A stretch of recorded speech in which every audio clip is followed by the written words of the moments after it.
The African savanna wakes beneath a pale golden sky. Before the heat becomes oppressive, shadows still stretch beneath the acacia trees, and the dry grass moves gently in the morning wind. Somewhere, between the scattered shrubs, insects begin to stir. Lizards emerge cautiously from their shelters. Small mammals search for the first meal of the day, and through this enormous landscape walks one of Africa's most unusual predators. At first glance, it barely seems like a bird of prey. Its body resembles that of a powerful raptor, with broad wings, a hooked beak, and intensely focused eyes. But beneath that body are extraordinarily long legs, giving it a height that can exceed 1 meter. Behind its head rises a distinctive crown of dark feathers. This is the secretarybird, Sagittarius serpentarius. Unlike most large birds of prey, the secretarybird spends much of its hunting time on the ground. Instead of endlessly circling above the savanna waiting for something to reveal itself, it walks, and keeps walking. A single bird may cover many kilometers during a day, carefully inspecting the vegetation for movement. Every step serves a purpose. Its exceptional eyesight searches for insects, reptiles, and small vertebrates hidden beneath the grass. Grasshoppers, beetles, lizards, rodents, and even snakes can become potential prey. But the secretarybird possesses a weapon that makes it particularly remarkable. Its legs. When prey is discovered, those long limbs suddenly become extraordinarily fast. A strike can descend in a fraction of a second. Scientific studies of secretarybirds have shown that their kicks can generate forces several times greater than their own body weight. For a small animal caught in the open, the attack can be decisive, yet strength alone does not make this predator successful. Patience does. The secretarybird advances slowly through the grass, one step then another. A grasshopper suddenly launches itself into the air. The bird reacts instantly. A quick movement, the insect disappears. The secretarybird continues walking. Minutes later, something larger moves near a patch of vegetation, a lizard. The bird accelerates, its wings open slightly, helping it maintain balance as its legs carry it forward. The reptile reaches thicker vegetation just in time. The hunt fails. There is no frustration, no wasted pursuit. The bird simply turns and continues searching, because survival on the savanna depends on an important calculation. Energy gained against energy spent. Every unsuccessful chase costs something. And as the morning progresses, the temperature rises. Opportunities become increasingly important. Then the secretarybird stops. Its head turns sharply. Something has moved near the edge of a shallow burrow. The animal is small, dark, and unfamiliar from this distance. The bird remains completely motionless. Only its eyes move. Another rustle comes from the dry grass. There it is again. A tiny mammal has ventured outside. For the secretarybird, size matters. Adult animals capable of defending themselves may represent unnecessary danger, but young mammals can sometimes present entirely different opportunities to an opportunistic predator. The bird takes several slow steps forward. The small creature becomes clearer. Short legs, dark fur, a pale stripe beginning to appear across its back. It is a young honey badger, and it is alone in the open. At least, that is how it appears. The secretarybird cannot understand the relationship waiting beyond the grass. It does not know how fiercely an adult honey badger may react when threatened. It only sees a potential source of food during a demanding morning. Another step, the cub notices movement. It freezes. The secretarybird freezes too. For several seconds, predator and possible prey simply stare at one another. The distance between them is shrinking. The bird lowers its body slightly. Its wings shift. Its legs prepare for acceleration. The cub begins moving back toward the burrow, and suddenly the secretarybird follows, not yet attacking, not yet committing, simply testing the opportunity. But what the bird cannot see may be more important than what it can. Somewhere beyond the dry vegetation, another animal is returning, much heavier, much stronger, and connected to the small creature now standing between the hunter and the burrow. The secretarybird believes it has discovered an easy opportunity. But on the African savanna, appearances can be dangerously misleading, because this cub is not as alone as it seems. And before this morning is over, the hunter on the long legs will discover exactly whose territory it has entered. Beneath the dry grass, another story is unfolding. The honey badger may not possess the height of the secretarybird or the wings of a raptor, but it survives in Africa through an entirely different collection of adaptations. Its scientific name is Mellivora capensis. It is a compact carnivore belonging to the mustelid family, the same broader group that includes otters, martens, and weasels. Yet the honey badger has developed a reputation that extends far beyond its size. Much of that reputation comes from one characteristic. Perhistits, an adult honey badger, has a muscular body, powerful forelimbs, and long claws designed for digging. Those claws allow it to open burrows, search underground for prey, and investigate places other predators might ignore. Its diet is remarkably flexible. Insects, rodents, reptiles, eggs, small vertebrates, and other available foods can all become part of its menu. Honey badgers may also raid bee colonies, consuming larvae and honey when the opportunity appears. That flexibility is one reason they can survive in harsh environments where food availability changes dramatically. But there is another misconception surrounding them. Honey badgers do not normally travel across the savanna as enormous organized packs. They are primarily solitary animals. An adult may spend much of its life moving and feeding alone. One of the most important exceptions occurs between a female and her dependent young. For a cub, the mother is more than protection. She is its teacher. The young honey badger must gradually learn where to dig, what smells indicate food, which animals should be avoided, and how to navigate an environment where mistakes can be costly. That education takes time. On this particular morning, the cub has begun exploring outside its shelter. Its mother is nearby, searching through the dry earth. She stops beside an old burrow. Her nose moves across the ground. Something beneath the surface has captured her attention. She begins digging. Soil flies backward between her legs as her powerful claws break through the hardened earth. For several moments, her attention is focused downward, and behind her, the cub moves farther away. Just a few meters at first, then farther. Every new scent is interesting. Every movement in the grass deserves investigation. The young animal does not yet possess the caution of an adult, and that difference in experience is exactly what predators can exploit. Several dozen meters away, the secretary bird has already noticed it. The bird advances, slowly. The cub pauses. The distance between them continues to decrease. Neither animal understands the entire situation. The young honey badger sees a strange towering silhouette approaching through the grass. The secretary bird sees something small enough to investigate as potential prey. But hidden behind vegetation, the adult female suddenly stops digging.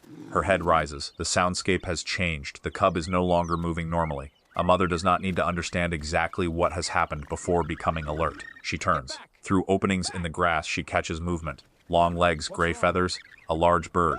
And between them stands her cub. The female immediately begins moving back. The secretary bird has not yet committed to an attack. That distinction is important. Predators constantly assess opportunity against danger. A potential meal may appear attractive from a distance, only to become too risky as additional information emerges. The bird takes another step. The cub retreats. Another step, then the young badger suddenly runs. The secretary bird reacts almost instantly. Its pace changes from cautious walking to rapid pursuit, its wings partially open. Its long legs drive forward through the grass. For a few seconds, the advantage seems overwhelming. The cub is smaller, slower, and still several meters from safety. The secretary bird closes the distance. But then something appears from the side, the adult honey badger. She places herself directly between the bird and her young. The secretary bird stops. The transformation is immediate. What appeared moments ago to be vulnerable prey now has a defender. The mother lowers her body and faces the bird. She does not need to defeat it. She only needs to convince it that continuing the hunt carries a price. The secretary bird raises its wings. Its body suddenly looks much larger. Its powerful feet remain ready beneath it. For the first time since noticing the cub, the hunter is no longer focused exclusively on food. Now it must consider danger. The two animals stare at each other across the dry grass. Neither advances. Neither retreats. And somewhere beyond them, another sound emerges from the savanna. Scratching movement. Then another shape appears between the bushes. Another honey badger is nearby. And what began as a simple hunting opportunity is about to become something far more unpredictable. The savanna suddenly feels smaller. Only moments ago, the secretary bird had been moving through an open landscape, choosing its direction freely and searching for whatever opportunity the grass might reveal. Now its attention is fixed on a single point, the honey badger cub. The young animal has retreated behind its mother, almost disappearing beneath the taller vegetation. The adult female remains between the cub and the bird, her body low and her head pointed directly toward the threat. For the secretary bird, the situation has changed completely. What looked like vulnerable prey is no longer vulnerable. The bird stands nearly motionless. Its long legs give it an impressive height, but height does not guarantee safety. On the ground, every predator must respect distance. A few meters can separate control from injury. The secretary bird knows this instinctively. Its feet are powerful. Its reactions are extremely fast. Those adaptations make it a formidable hunter of animals it can control with precise strikes. But attacking a defensive carnivore presents another problem entirely. The honey badger is built for close contact. The secretary bird is built to avoid it. The mother advances. One step, the bird immediately moves backward. She advances again. The secretary bird opens its wings. For a second, its silhouette becomes enormous against the grass. This display serves an important purpose. Wings can make the bird appear larger while also preparing it for rapid movement if the confrontation suddenly escalates. The honey badger does not stop, but neither does she charge blindly. She is protecting access to the cub. Her objective is not necessarily to capture the bird. It is to remove the danger. The secretary bird takes several sideways steps, trying to create a better angle. The mother mirrors the movement. Every route toward the cub is blocked, then the bird notices something else. Movement behind the shrubs, another dark body crosses an opening in the vegetation. A second honey badger. It is important to understand what is happening here. This is not an organized rescue. Honey badgers are not pack hunters, and they do not normally assemble into large coordinated groups to defend one another, but nature sometimes produces unusual temporary concentrations. A productive feeding site, available shelter, carrion, or other resources can cause normally solitary animals to appear in the same general area. And today, the secretarybird has entered such a place. Another shape emerges farther away, then another. Some are searching the soil. One disappears behind a mound. Another investigates a fallen branch. They are not marching toward the bird. They are not forming ranks. Most may not even be concerned with the confrontation. But from the secretarybird's perspective, the landscape has become increasingly dangerous. The bird turns its head repeatedly. One honey badger ahead, movement behind, another to the left. Its original hunting opportunity has vanished. The cub is now almost entirely hidden beside its mother. The secretarybird could leave immediately, but hunger encourages hesitation.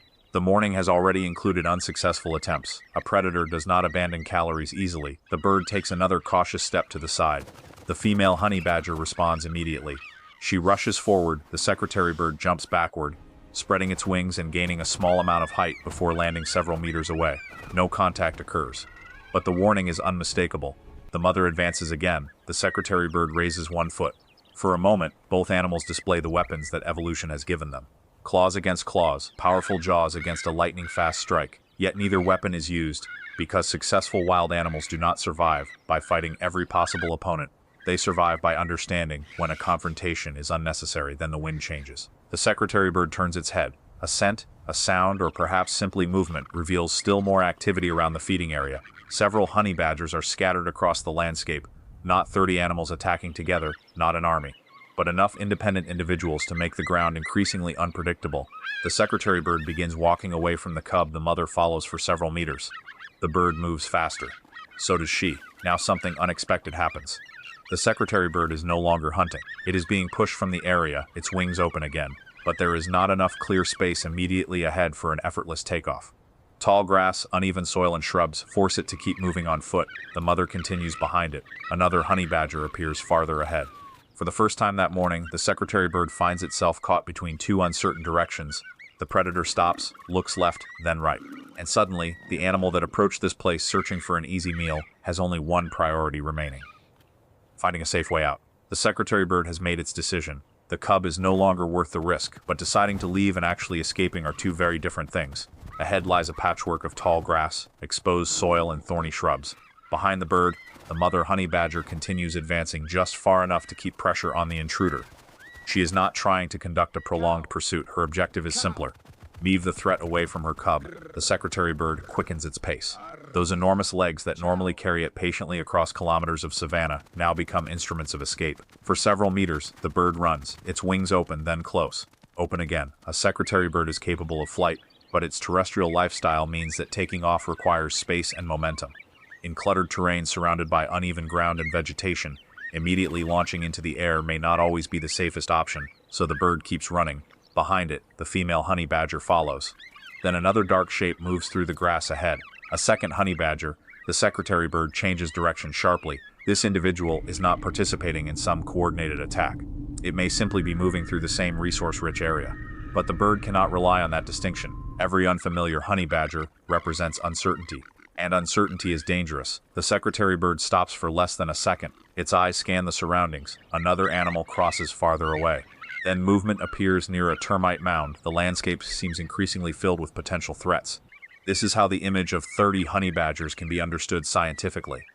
Not as a disciplined pack surrounding a bird, but as an unusually high local concentration of independent individuals scattered across a broader feeding zone. For the secretarybird, however, numbers alone are enough to change the equation. Its original calculation was simple: small mammal, possible meal, manageable risk.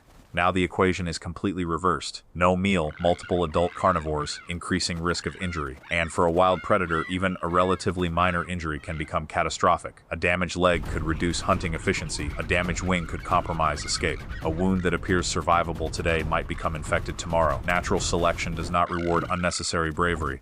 It rewards survival. The mother honey badger advances again. The secretarybird turns. This time, it does not merely walk away, it accelerates. Its wings stretch almost 2 meters across the air. The first powerful beats lift its body slightly, but the bird touches the ground again. Not enough momentum. It runs farther. Behind it, the honey badger continues forward. For several tense seconds, the difference between flight and confrontation becomes painfully small. The secretary bird reaches a clearer patch of ground. Now it has space. Its legs drive forward one stride, another. Then the wings open completely. The bird beats downward with force. Its body rises. The honey badger reaches the place where the bird stood only moments earlier, but the secretary bird is already above her, 1 meter. Then several. The mother stops. She looks upward briefly before turning back. For her, the encounter is effectively over.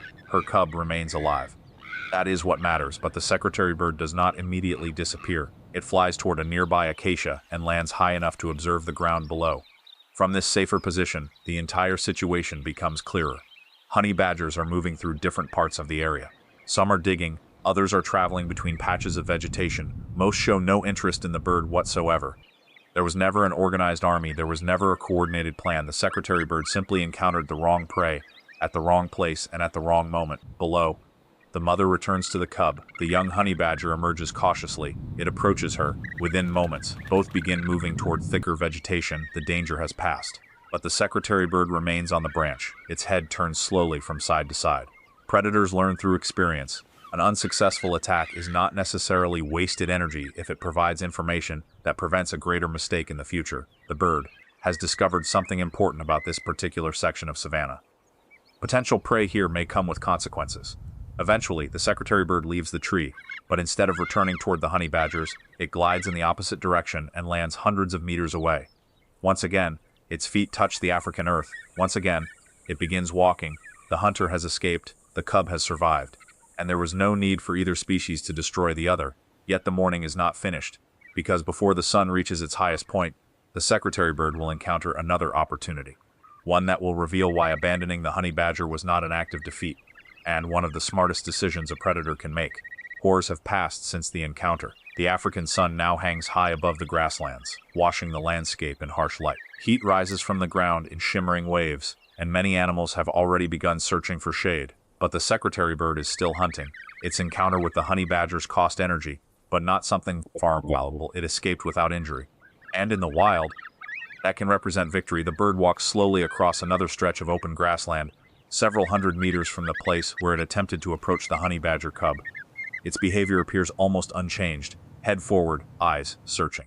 Long legs moving rhythmically through the vegetation. The experience has not transformed the bird into a frightened animal. Predators cannot afford fear that prevents them from hunting. Instead, they depend on something more useful. Caution. Suddenly, the secretary bird stops. A movement passes through the grass. This time, the animal is much smaller. An insect jumps. The bird moves rapidly and captures it. A modest meal, but an important one. Minutes later, another opportunity appears. A small reptile races from beneath the vegetation. The secretary bird immediately follows. Its wings open slightly for balance as its long legs accelerate across the ground. The reptile changes direction. So does the bird. Then comes the secretary bird's most specialized weapon. 1 foot rises. A rapid downward strike follows. The hunt ends almost instantly. There is no prolonged struggle, no dangerous confrontation. And that difference explains something fundamental about predatory behavior. A predator does not simply ask, "Can I attack this animal?" The more important question is attacking this animal worth the risk? For the secretary bird, a small reptile offers a completely different equation. From a honey badger cub guarded by an adult, the potential energy reward may be smaller, but so is the danger. That balance between reward and risk shapes countless interactions in nature. Returning to the earlier site, the honey badger mother has also resumed her normal routine. The cub follows closely behind her. Occasionally, the young animal stops to smell the earth or investigate a patch of vegetation. Then it hurries forward again. Something has changed here as well. Whether we describe it as learning or simply experience, the cub has survived an encounter that demonstrated one of the savanna's oldest rules. Moving away from protection can attract attention. For the mother, defending the cub did not require defeating the bird. She only needed to make the potential meal too expensive. And that is why the confrontation ended without the dramatic final battle that human imagination often expects. Nature is not an arena where every opponent fights until only one remains. Animals generally have far more to gain by avoiding unnecessary injuries. The honey badger's reputation for extraordinary toughness is real enough to make potential attackers cautious, but it is not invincible. The secretary bird possesses astonishingly powerful legs, but it is not an unstoppable killing machine. Both species survive because their behavior is more complicated than simple aggression. They assess, they react, and when circumstances change, they withdraw. As afternoon approaches, the scattered honey badgers gradually move away from the feeding area. There was never a true army of 30 individuals acting together. Honey badgers are predominantly solitary. But in a dramatic reconstruction, an unusually productive area could place numerous individuals within a wider landscape at the same time, creating the impression of overwhelming numbers from the bird's perspective. For the secretary bird, even a few unexpected encounters would have been sufficient. It had chosen the wrong target, not because the cub itself was powerful, but because taking it meant confronting risks the bird had not initially detected. Far away, the secretary bird continues across the savanna. Its silhouette is unmistakable, long legs beneath the body of a raptor, a crest moving gently behind its head. A predator designed to hunt from the ground in a world filled with hidden movement. Tomorrow, it will walk again. It will investigate hundreds of disturbances in the grass. Most will mean nothing, some will become food, others will prove too dangerous. And that is the real lesson behind this extraordinary encounter. The strongest predator is not always the one that attacks. Sometimes, survival depends on recognizing the exact moment when an opportunity has become a mistake. The secretary bird approached the honey badger cub expecting a meal. Instead, it discovered a defending mother and an increasingly unpredictable landscape. It could have remained, it could have fought. But it chose something evolution values far more than pride. It chose to survive. And somewhere beneath the African sun, both hunter and would-be prey disappear into the grass, alive to face another day. In the African savanna, survival is not decided by strength alone. It depends on timing, instinct, experience, and knowing when a risk is no longer worth taking. The secretary bird entered this encounter as a hunter, but walked away with something more valuable than a meal: its life. The honey badger mother, meanwhile, achieved exactly what she needed, protecting her young without a prolonged fight. Nature rarely follows the simple rules we imagine. Every encounter can change in seconds, and sometimes the smartest decision is not to attack, but to retreat. If you enjoyed this journey into the hidden strategies of African wildlife, leave a like, subscribe to the channel, and tell us in the comments, which animal encounter should we explore next? Until the next adventure, remember, out here, every step can become a fight for survival.